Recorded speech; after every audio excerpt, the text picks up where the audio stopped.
હવે આપણે જોઈશું એક્ટિવિટી નંબર 4. તેમાં છે સોંગ ઓફ સોંગ્સ એટલે કે ગીતોનું ગીત. તો સૌપ્રથમ જોઈશું હવે the great ruler of India Akbar had 9 gems in his court. શું કહે છે? ભારતના મહાન શાસક અકબરના દરબારમાં કેટલા રત્નો હતા? જેમ્સ એટલે રત્નો. કેટલા હતા? 9 રત્નો હતા. The 9 gems were the greatest in their own fields. Fields એટલે મિત્રો ક્ષેત્રો. આ 9 રત્નો તેમના પોતાના ક્ષેત્રોમાં સૌથી મહાન હતા. One of them was Tansen, a great musician. તેમાંના એક મહાન સંગીતકાર તાનસેન હતા. તેઓ શું કરતા હતા? He play different types of musician notes for the king. તેઓ બાદશાહ માટે વિવિધ પ્રકારના સંગીતના સૂર વગાડતા હતા. He played ragas like Malkauns, Deepak, Kedar, Malhar, etc. એટલે કે તેઓ માલકોસ, દીપક, કેદાર, મલ્હાર વગેરે જેવા રાગ વગાડતા હતા. Tansen made sum innovation in Malhar રાગ એન્ડ ક્રિએટેડ મિયા મલ્હાર રાગ. તાનસેને શું કર્યું? મલ્હાર રાગમાં થોડા ફેરફાર કરી મિયા મલ્હાર રાગની રચના કરી. One evening the king was in his court. એક સાંજે બાદશાહ તેના દરબારમાં હતા. He said to Tansen. તેમણે તાનસેને કહ્યું, ઉસ્તાદજી, play something new on your tanpura and make us happy. શું કહે છે કે ઉસ્તાદજી, તમારા તાનપુરા પર કંઈક નવું વગાડો અને અમને ખુશ કરો. તાનસેન અગ્રીડ. અને તાનસેન સહમત થયા. અગ્રીડ એટલે સહમત થવું અથવા તેમને કબૂલ. તાનસેન કબૂલ થયા. હી ટુક હિઝ તાનપુરા. તેમણે તેમનો તાનપુરો લીધો. હી સ્ટાર્ટેડ ધ રાગ દરબારી. તેમણે રાગ દરબારી ગાવાનું શરૂ કર્યો. The court become calm and quiet. દરબાર એકદમ શાંત અને ક્લેમ એટલે કે નીરવ થઈ ગયો. People forget everything around them. લોકો તેમની આસપાસનું બધું જ વિસરી ગયા એટલે કે ભૂલી ગયા. After some time the king look up, his eyes bright with praise, wonderful he said. અને થોડા સમય બાદ બાદશાહે ઉપર જોયું. તેમની આંખો વખાણથી ચમકતી હતી. વન્ડરફુલ એટલે કે અદ્ભુત. તેઓ બોલ્યા, superb, I listen to you every day, but this was the best. Tansen બોવ બિફોર ધ કિંગ. શું કહે છે? ઉત્તમ, હું તમને રોજ સાંભળું છું, પણ આ સૌથી સારું હતું. તે તાનસેને બાદશાહ સમક્ષ નમન કર્યું. The think you have the most wonderful voice in the world, said the king. શું કહે છે કે મને લાગે છે કે તમારો અવાજ વિશ્વમાં સૌથી અદ્ભુત છે. બાદશાહ બોલ્યા, well my lord, there is someone who singer better than I, said Tansen with a smile. Tansen શું કહે છે? વારું રાજન, કોઈક છે જે મારા કરતાં પણ વધુ સારું ગાય છે. તાનસેન સસ્મિત બોલ્યા. Really, cried the disbelieving king, then I must have him sing in my court. Can you arrange it? asked the king. શું કર્યું રાજાએ? ખરેખર સાચું ના માનતા બાદશાહ બોલી ઉઠ્યા, તો પછી મારે તેમને મારા દરબારમાં ગાવા બોલાવવા જ જોઈએ. શું તમે તેની ગોઠવણ કરી શકો? બાદશાહ પૂછ્યું. Tansen shook his head. I am afraid he will not come to court. શું કહ્યું? તાનસેને તેમનું માથું હલાવ્યું. મને ડર છે કે તેઓ દરબારમાં નહીં આવે.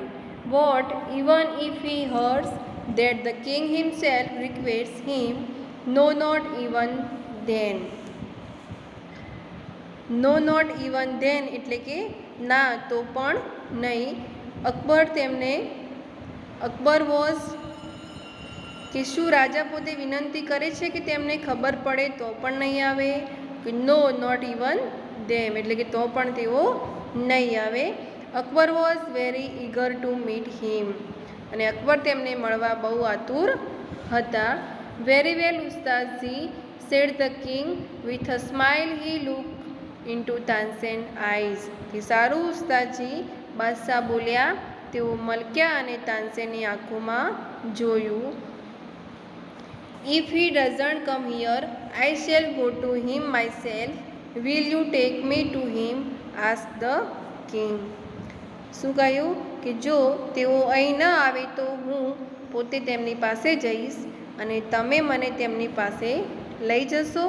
બાદશાહે પૂછ્યું.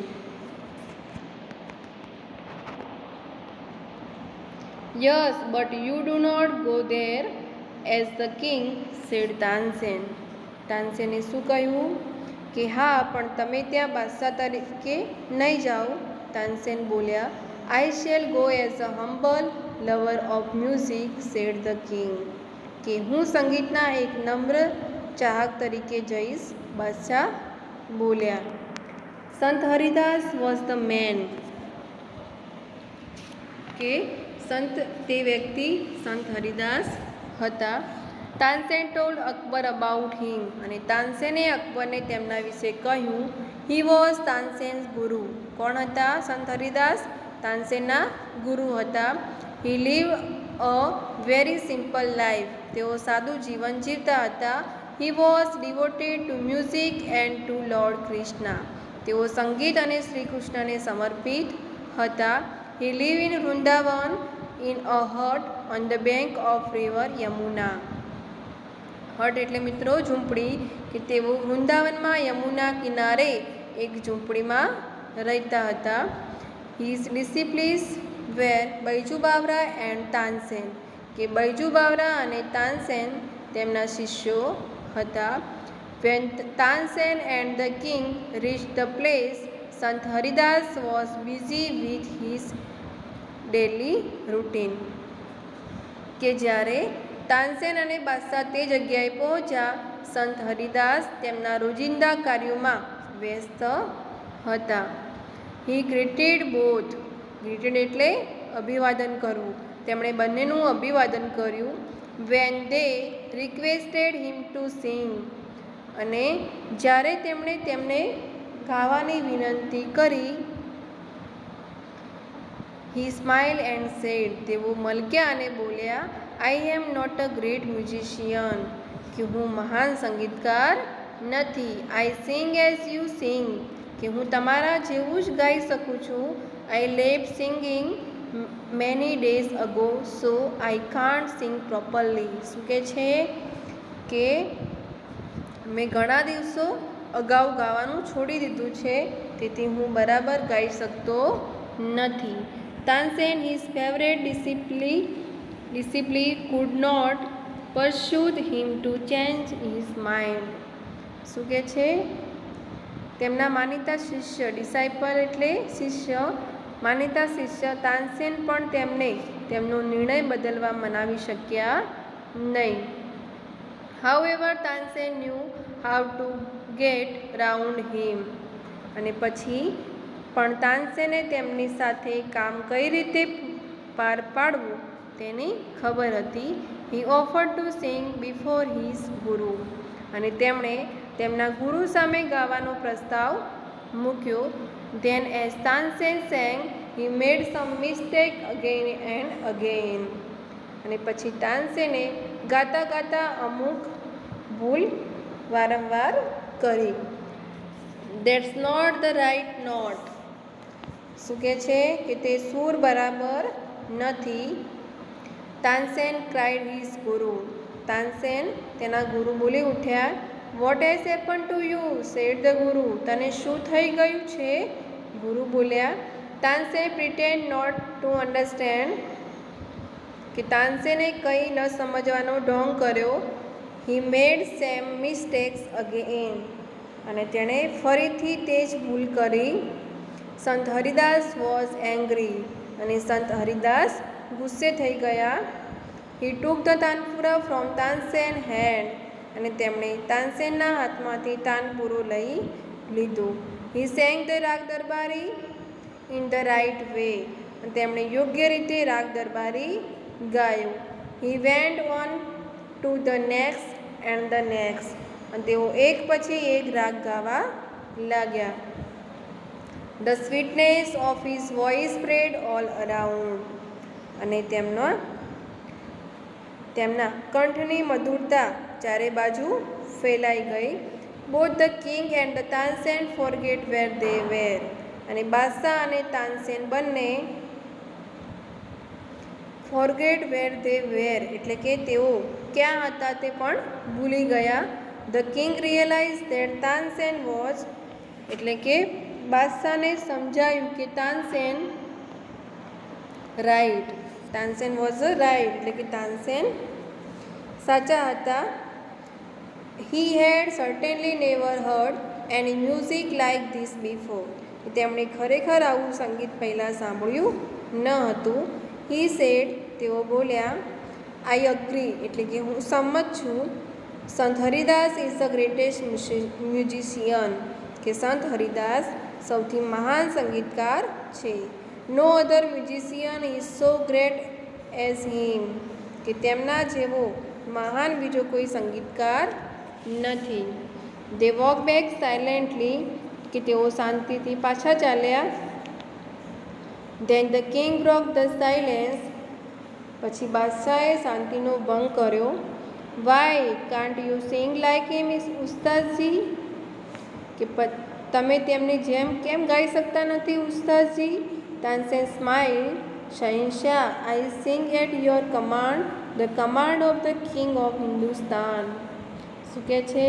તાનસેન મલક્યા અને બોલ્યા શહેનશાહ હું તમારા આદેશ પર ગાઉં છું, હિન્દુસ્તાનના રાજાના આદેશ પર. ગુરુજી sings for the one who is the kings of kings કે ગુરુજી તેમના માટે ગાય છે તે રાજાઓના પણ રાજા છે. અહીંયા મિત્રો આપણે જો સાચું હોય તો ટ્રુ કરવાનું અને ખોટું હોય તો ફોલ્સ લખવાનું છે. તો સૌપ્રથમ જોઈશું Tansen agreed that he was the best singer. તો શું આવશે? False.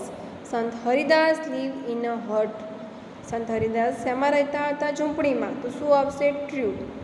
Sant Haridas came to Akbar court. સંત હરિદાસ અકબરના દરબારમાં આવ્યા હતા. તો શું આવશે? False. Sant Haridas could not sing well. તો શું આવશે? False. Tansen made some mistake deliberately. તો શું આવશે? True. The king agreed that Sant Haridas was a wonderful singer. તો શું આવશે? ટ્રુ. તો અહીંયા આપણે આ ત્રણમાંથી સાચો આન્સર શોધીને લખવાનો છે. There is someone who sings better than I. તો શું આવશે? સમવન. તો બી જવાબ આવશે. શું આવશે? B. Someone sings better than I do. Number 2 છે I am afraid he will not come. શહેનશાહ. તો શું જવાબ આવશે? બીજામાં જવાબ આવશે C. I am afraid that he will refuse to come.